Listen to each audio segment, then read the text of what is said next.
Before I introduce our program for today, I'd like to remind all of our visitors to visit our club's website at rotarysmamidday.org, and there you're going to find information about the many projects our club is involved with. So please take a moment to go there and make sure you click on the video. There's also an area where you can donate to our club.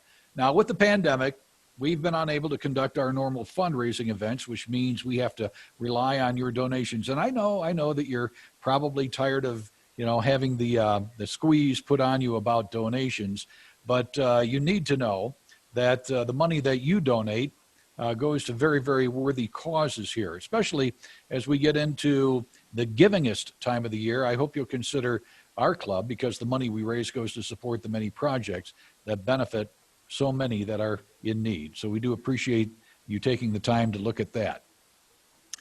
Today's presentation is a subject that many of us may not want to talk about, but it is something that we all face one day or another. And now to introduce our speaker, here's Nori Contractor. Well, good morning, everyone.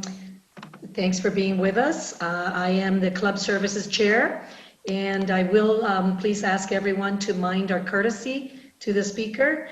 So please make sure you're on mute throughout. And also, if you want to make sure that you see the speaker in full view, there's a little button on the right-hand side which allows you to see the speaker on a little larger view. So please mind that. And now I'd like to tell you a little bit about who we have today. Give me a second while I'll pull this up. So Mitigare is the only home care hospice in Mexico. And that's really amazing that we have them here in San Miguel de Allende, where we are so fortunate. They serve all people in San Miguel, regardless of their capacity to pay. They not only serve urban San Miguel, but also the remote communities where medical care is so scarce. And this is something that's also very important. Ourselves here at Patronato, we also work with Mitigare in the event of a child needing services of hospice. So presenting today, I have the pleasure of introducing Brian Boris, a retired business executive and longtime resident of San Miguel de Allende.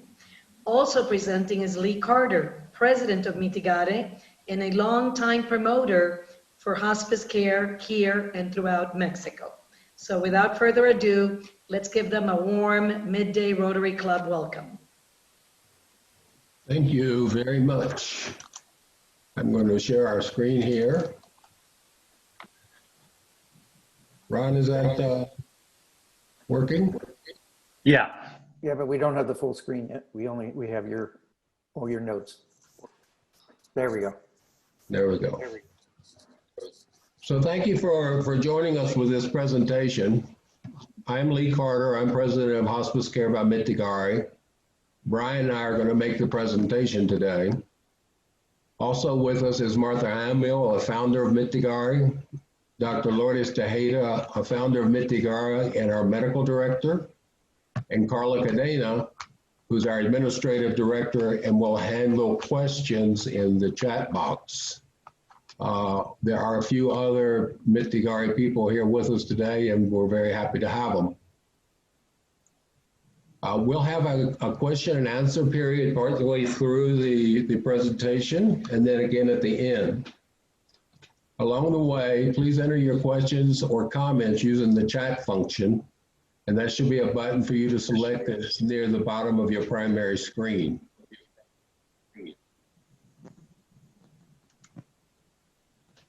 The purpose of the seminar today is to give you the basic information you need to legally document your healthcare wishes in the event that you cannot speak for yourself. Because it's a different country with different laws, it's important to understand how to assure your decisions are respected if necessary here in Guanajuato. The goals of today's meetings are: understand the Advanced Directive is a mechanism that can give you dignity in your preferred medical treatment when you cannot speak for yourself. The chances of your not being able to speak for yourself in real time are relatively low, but the result of losing control of what is being done to your body can be devastating to you and to your family. Advanced directives are specific to the state in which they're made. This is true in the United States and Canada as well. Today, we're going to talk about the law in Guanajuato, in addition to how you can think through your end-of-life care decisions. We're going to use the 5 wishes to think about these decisions. The 5 wishes provides a roadmap in thinking about end-of-life decisions. At the end of the meeting, for those of you who wish it, we will form groups to execute our advanced directives in San Miguel. Advanced directives are very important in the time of COVID. You've seen on TV the horror of many people dying in the hospital after being placed on ventilators for weeks with no family. In your case, if you had COVID, considering your present physical condition, would you want to be put on a respirator? First, what are advanced directives? Advanced directives is a written statement of your choices regarding end-of-life decisions. It's a tool to help you think through and communicate your choices to your healthcare representative, your family, and your friends. It's an opportunity for you to choose who will be making decisions for you if you cannot. It's a legal document in Guanajuato. It must be notarized and recorded. Remember, advanced directives only come into play if you cannot speak for yourself. Why is it important? First, it brings tremendous peace of mind to know that your healthcare wishes will be respected in the event that you cannot speak for yourself. It is a gift to your family and your friends. Lack of clear wishes leads to terrible disagreements. Family disagreements can lead to you not getting the treatment you want.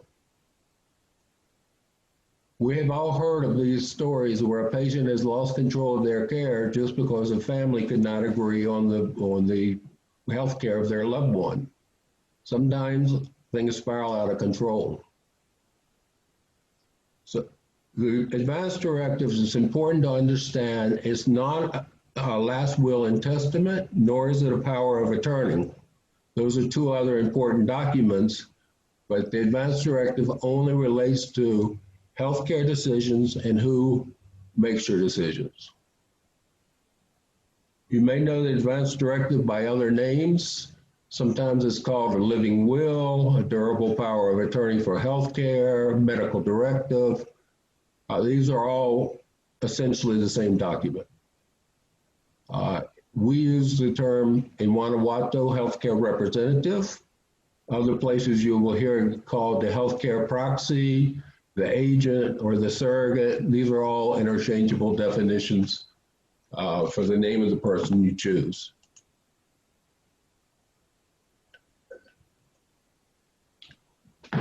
In Mexico, advanced directives are regulated by the state, and they're called the Ley de Voluntad Anticipada.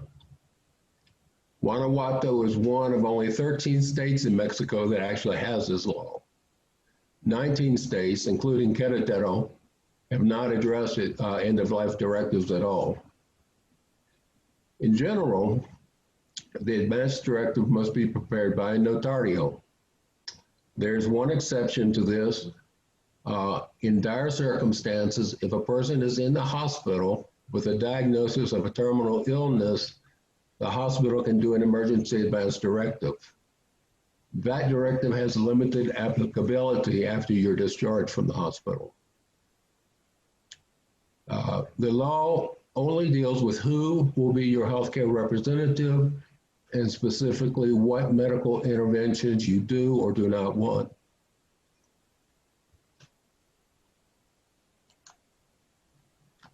So in hospitals, we've reviewed many resources to help people formulate and think through their advanced directives, and we've decided that the 5 wishes is the best way to organize your thoughts. The 5 wishes addresses your medical care and your medical care representative. In addition, the 5 wishes address personal, emotional, and spiritual choices. And this is important to receive the care you want from your family, friends, and caregiver, when you're unable to express your wishes verbally. We have the 5 wishes document in hard copy in both English and Spanish. And if you would like to have a copy of it, please contact us and we'll get it to you.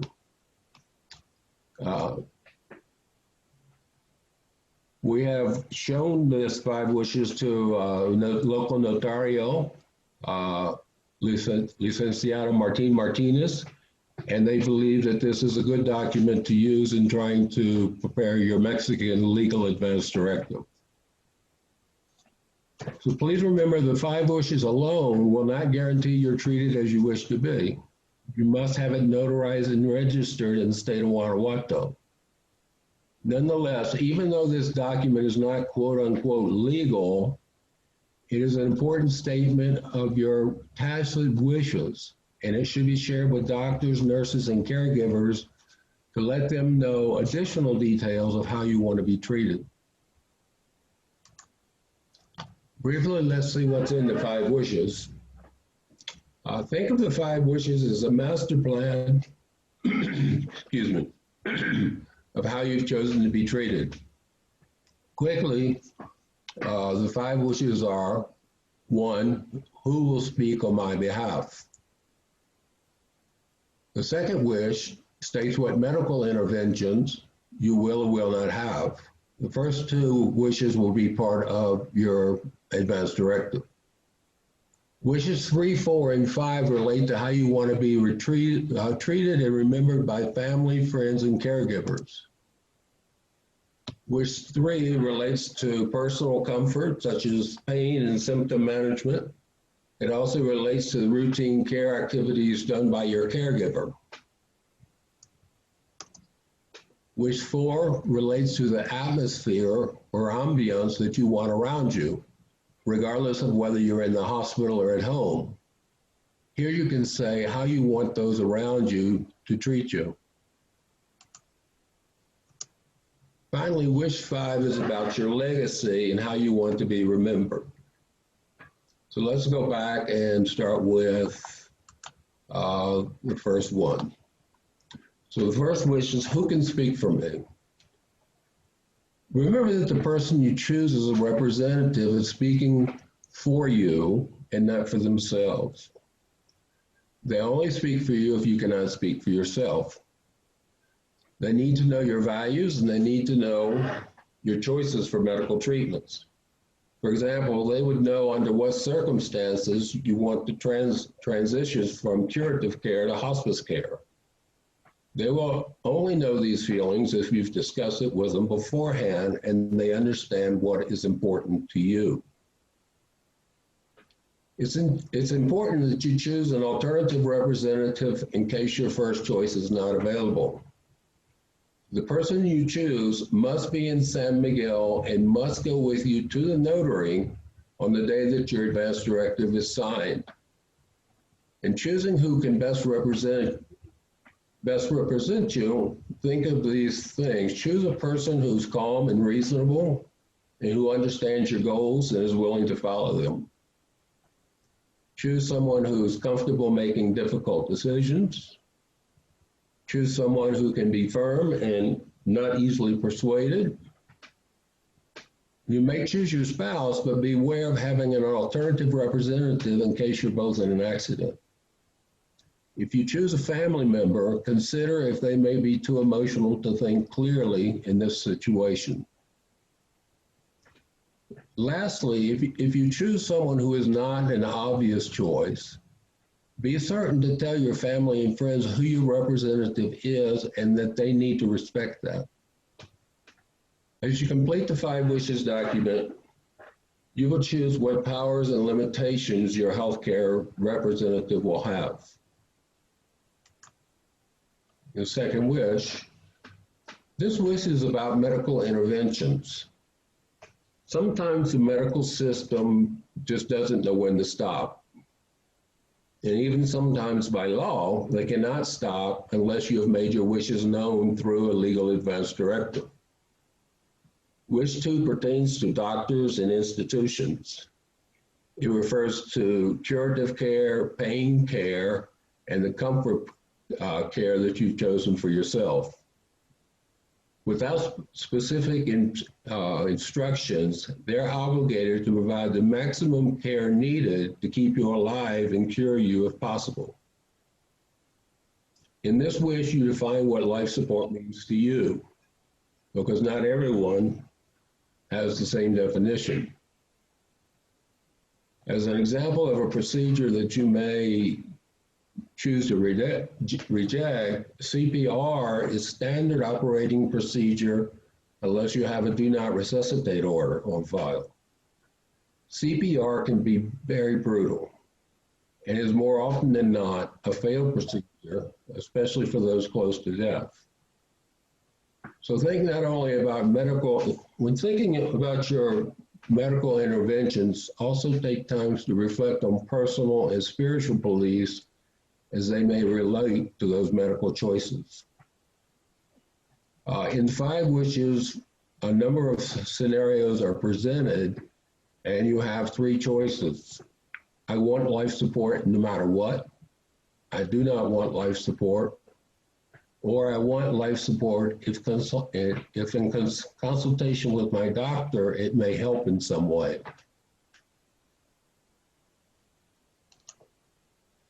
But we can take a quick break right here and see if there are any questions about the first 2 wishes.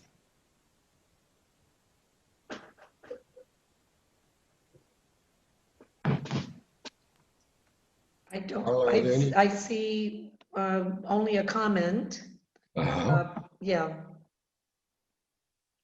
Oh, here is a question now. Someone has family in Querétaro and they would like them to see your slides. We can make those available. I'll be posting the presentation through Ron Lennox on YouTube, and we'll be sending out that link so that people can view this later.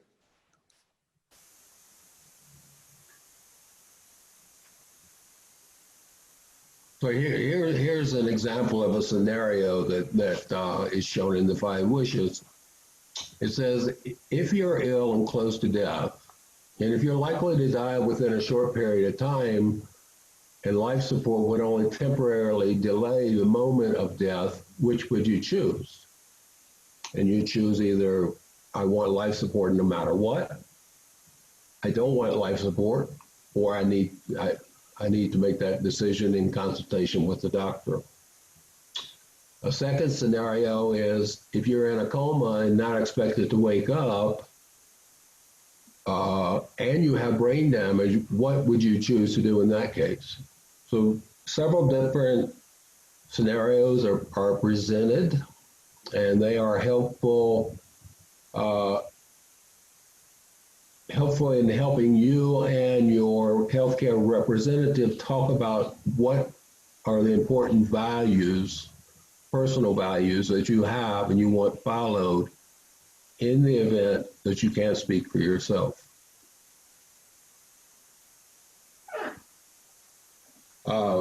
So we'll just start with the second part of the presentation now, and Brian, you want to take over?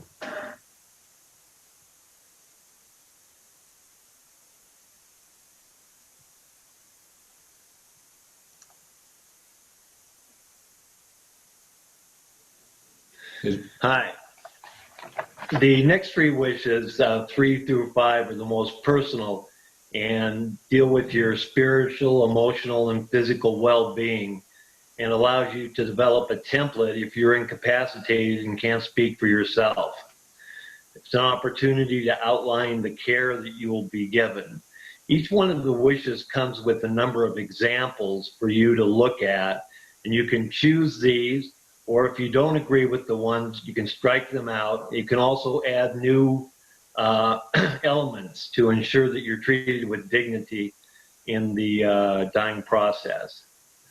One of the most common concerns is how you're treated and pain is managed.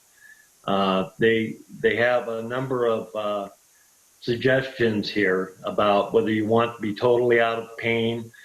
Some people don't want to be groggy, they want to be alert.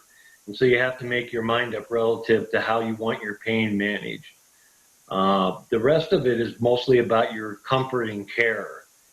It allows you to set up the schedule to be comforted. Many people, if they're incapacitated, want to make sure that their teeth are brushed or their hair are combed. That all sorts of personal care items can come in there. They also want to be sure that if they're unable to control their bowels, that they're kept clean. You might want to indicate that you want your favorite music played for you, or you want your bed put by the window. That there's a lot of things that we would like to extend in when we're not capable of expressing ourselves. The last thing that they talk about is how you want to be treated, not only by your doctors and medical professionals, but also by your caretakers and friends. And the fact that you might want to be treated with kindness, and you want people around you who are being cheerful and not sad.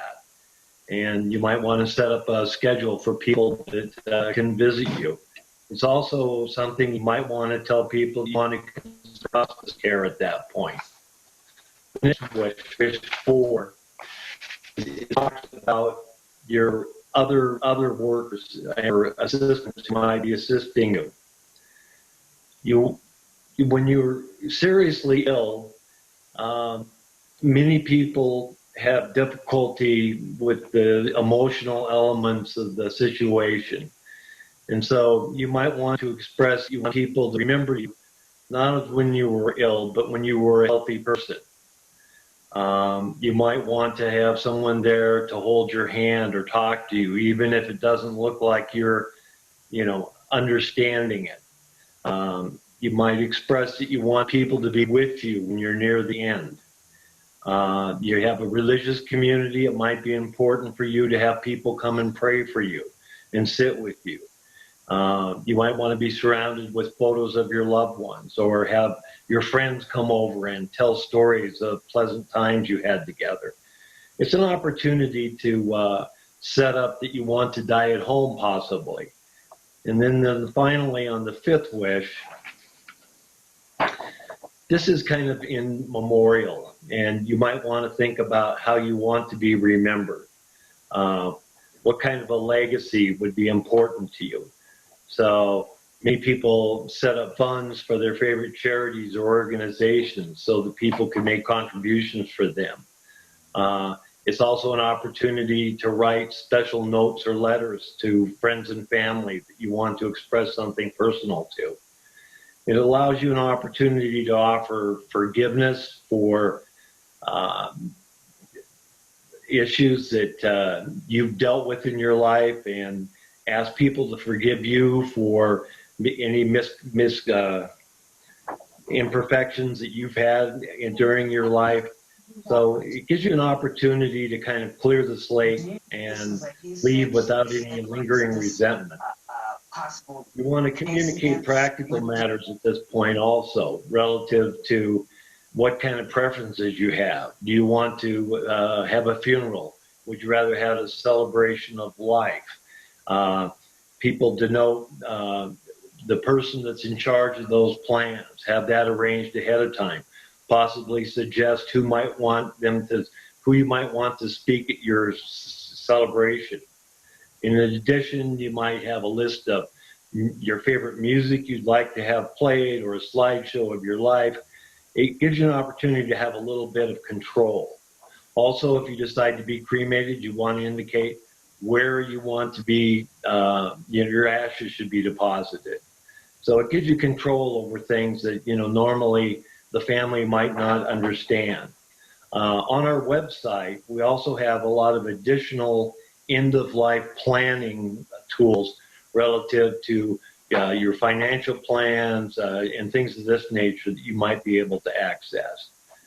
But that's the last of the wishes. Lee? Thank you, Brian. So now let's talk about next steps. Attending the presentation today is only the first step, and this is this point where a lot of people let day-to-day activities distract them from going to the next step. We are offering to help you all get that done. If you would like to sign up with us, we can keep you focused on this until the task is completed. That means we're going to nag you. We can also help you be more comfortable in thinking about end-of-life issues and talking to loved ones about this. We have a number of professional doctors, counselors, and social workers who can consult and advise you in making choices. And we also have extensive experience with the Guanajuato law and advanced directive decision-making. So if you want to do it with us, we can save you the anxiety of not knowing the legal system and the cost of getting this done. We will work all that out for you. On the slide, you can see how to contact us to get the process started.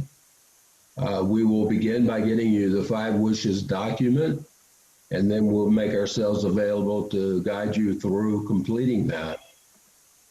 When your choices have been made and you're ready, we will coordinate an appointment with the Mexican notary to complete the process and schedule the signing ceremony. So a couple reminders from today's presentation. The 5 wishes are legal in 48 states in the United States, but they are invaluable no matter where you are, because they can help others advocate for the care you want.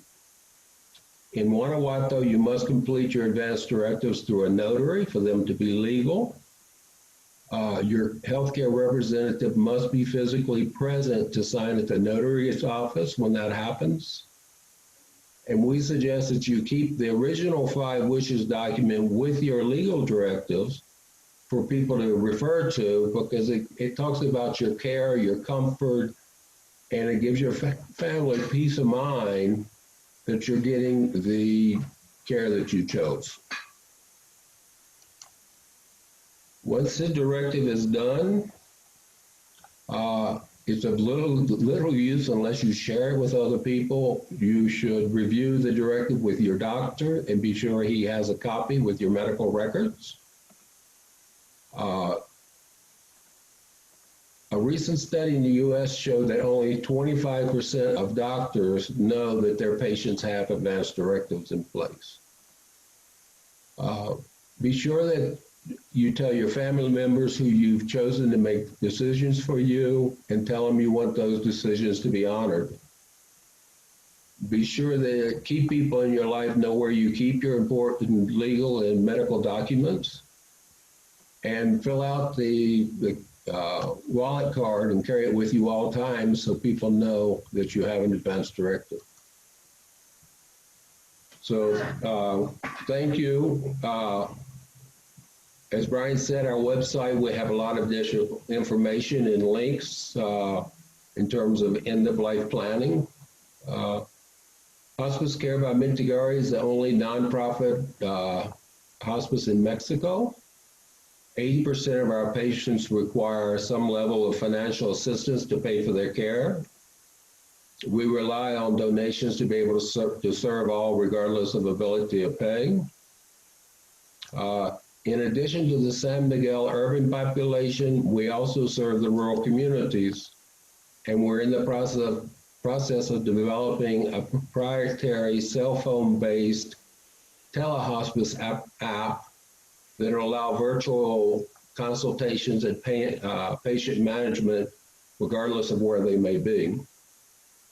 We have 2 board-certified palliative care physicians on our staff, and Mitigare is leading the nation with our hospice training and conferences.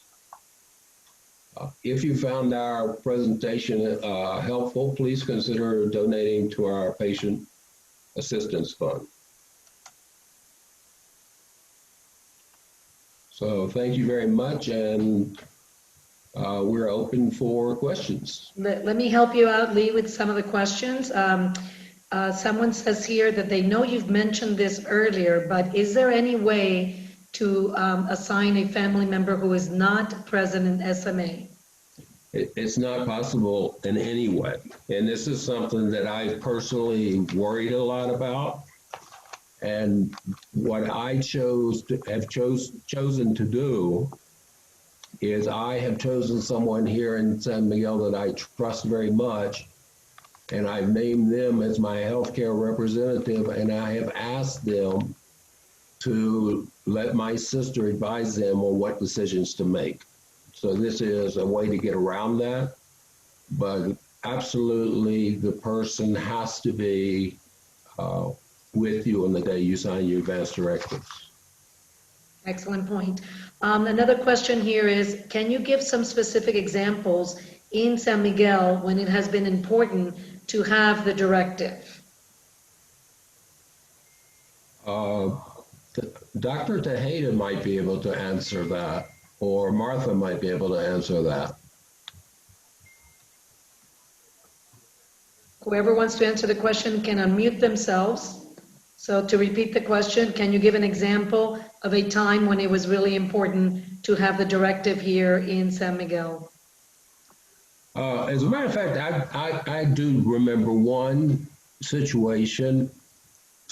A person, she was a Rotarian. She was someone we all loved very much. She was dying, and she was in the hospital, and she told her family and everyone she wanted to go home and be comfortable to die. And the attending doctor refused to do what she wanted and kept saying, I'm going to heal her. I'm going to heal her. And it was an awful situation. It really was one of the worst situations I've seen. Finally, she was able to get home. She switched doctors. In fact, she switched to our doctor, Dr. Tejeda, and she was able to die home with her family. But almost that didn't happen. Yeah, that would be very shameful. Yes, we have hello, another question. Nori. Yes, Nori, go ahead, can you please. hear me? Yes, Hi, yes. I'm Marta Hamill. Can you Right. hear me? Yes, we can. Okay, yes, it's very important to have these advanced directives because, as Liz said, when you are in the hospital and you don't have these advanced directives, the philosophy of the doctors is to everything to keep you alive. So they keep on making all the treatments, all the therapies, and what is known in Spanish, Nori help me, ensañamiento terapéutico, that you keep on going and going and going, and you don't have a dignity of death and a dignity of life. So it's very important because like that, the doctors know where to stop, what are your wishes, as Brian said, what do you want to do at the end of life, if you want to be just comfortable at home. So it's very important just to have no doctors do whatever they want to treat you, because their philosophy is to save you. That's it. At whatever cost. Yes, that's it. In the United States, there are many, many studies that show that in the last 2 months of someone's life, the greater amount of the entire time that they were alive is spent on, those last few months of care. So you might have spent 100,000 over a lifetime, and then 300,000 in those 2 last months, simply because of that same process. We have another question here. Someone wants to know if you coordinate with societies like the 24/7 Society. That's 24-hour association. Okay. 24-hour association is a great group, and it's really a wonderful thing for expats because basically you are prepaying your funeral services or your cremation services. If you don't have someone here to do all this for you and a relative comes from the United States, it is very complicated to handle all these things. And 24-hour association is prepaid. They coordinate everything. They get your death certificate. They save so many headaches for family members, for people who join it. Thank you for that clarification. Of course, there are many, many comments and compliments for you and your group, Lee. Where do you get your energy from, your motivation from? Everyone appreciates this. And as Skip said earlier on, it's a topic that maybe is not so wonderful to speak about, but it is wonderful to feel that we are well informed and that we're going to save ourselves and our loved ones headaches when the moment comes. So I hope that everyone takes this very seriously. There's another question here. Will the hospital allow you to remove the body before you pay the bill? Generally, they won't. The hospitals are very, very strict. Wow. Go ahead, Sorry. Martha. No, go ahead. After you. I remember a case a few years ago where I took a patient to what used to be La Fe Hospital, and we took him over there, and I didn't know him. I got a call and I picked him up and took him over there. They would not treat him unless he prepaid, and when nobody had money to prepay, I decided we were going to take him to Hospital General, and they wouldn't let us. They wouldn't treat him, and they wouldn't let us leave the hospital. It was a disaster. Well, Dr. Tejeda says that the answer to the question of whether they'll allow you to take the body before you pay the bill is no. And I'm going to trust whatever Dr. Tejeda says, because she's definitely the most practiced at this. I'm sure she's had many, many incidences. So that's another important thing to know here in San Miguel. Dr. Tejeda was among the first 25 doctors in the country to get palliative care status, the palliative care certificate for managing end-of-life situations. She is extremely passionate about hospice care, and we are really fortunate in San Miguel to have her with us. We sure are. Yeah.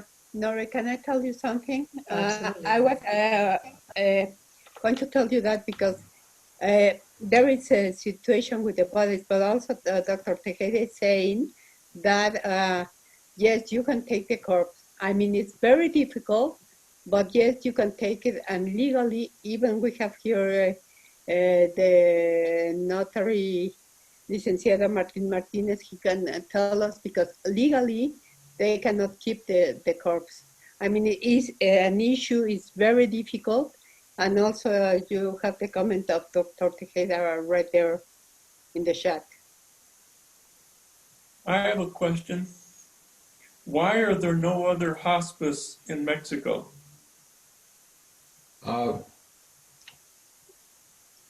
So hospice, Mexico is 20 years behind the United States. I remember I first got interested in hospice and involved in hospice in the late 1990s, I think. And hospice at that point was really still new in the United States. And so we are that many years behind, and the country is beginning to formulate laws and policies and medical policies that are about hospice, but there are not home care hospices available now. But I thought there was a law in Mexico for end of life, no pain. There are many laws in Mexico.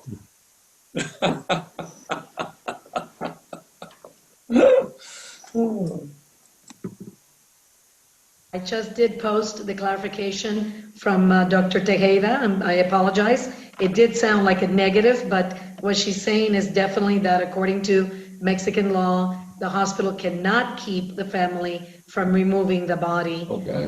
So I just made that clarification in writing as well. My apologies. So something that you might also think about is, so the Advanced Directive is a very important document for the reasons we've discussed, but there also are two other documents that you should think very carefully about. The last will and testament in Mexico, it's very important to have a last will and testament if you own real property in Mexico, because Otherwise, unless things are done properly, the property could end up belonging to the state instead of your inheritors. And the other important document is the power of attorney, a financial power of attorney. Many people, they're sick and they're unable to handle their financial situation, and they need for someone to step in and pay their normal bills, but also make a deposit at a hospital. There's just many things that cannot get accomplished unless you have a financial power of attorney in place. I will tell you that we're, you know, the lovely female attorneys we had as speakers a few weeks back. Mm-hmm. We have are now working with them, doing all three: Advanced Care Directives, Last Will and Testament, and Power of Attorneys. We're bundling it all, and that will all be wrapped up in the next couple of weeks. I think that's great. We have Martine Martinez, the lawyer, also who's working with us and doing similar things. There are a number of, not all attorneys are the same, and not all attorneys are really good at doing this. But Martine Martinez has a lot of experience with this, and the people you're talking about, Gary, also are good at it as well. Smarter than Martine. I don't know. Martine misdirected us on a couple things, so we're not using him anymore. I'm sorry to hear that. Well, actually, Licenciada Martín Martinez is right now at this meeting. If you have any questions for him, he will be glad to answer.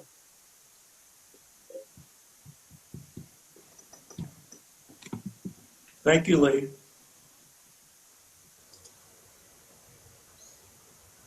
Well, currently we don't have any other questions. Everyone seems to have really gotten the message, Lee and Marta, so I presume you're going to be extremely busy. I think that given the way that this year started, we should all definitely take really close attention to the fact that we should all have all of our affairs in order, and certainly those that relate to our health and to our last wishes. So that's a really timely presentation. And from the Rotary Midday, we thank you, Mitigare, and all of the presenters. I think this is very, very important information, and we will share the contact information with everyone. So thank you. All right. Very good. Thank you, Lee and everybody. It was a very, very good presentation.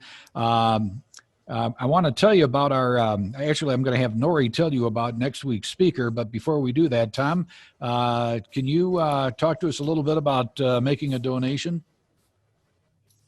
Yeah, we've already, Skip's mentioned it, but I think it's, Rotary is, we bring these speakers to you as a service, but we really need your support. And it's easy to go to the website. When you hit leave, go to the website right away.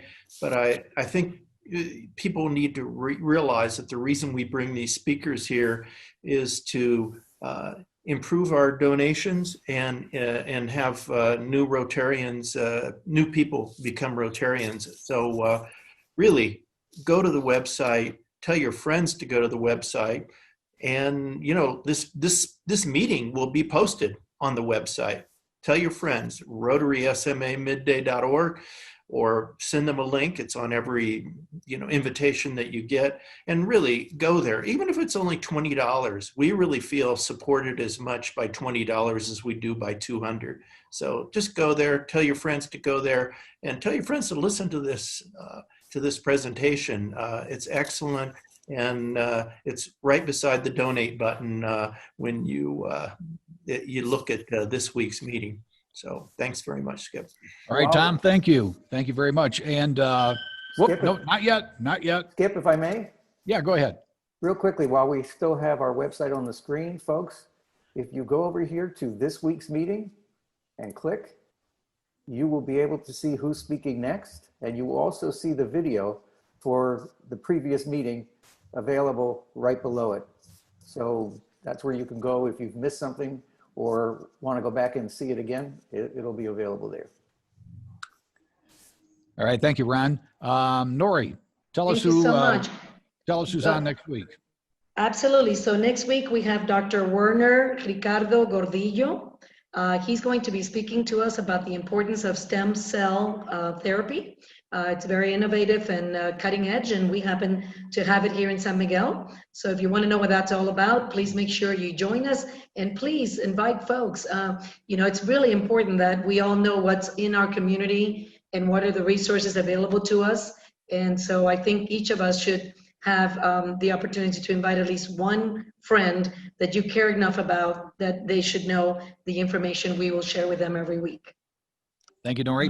Right on time. Thank you, everybody, for attending. This meeting is adjourned.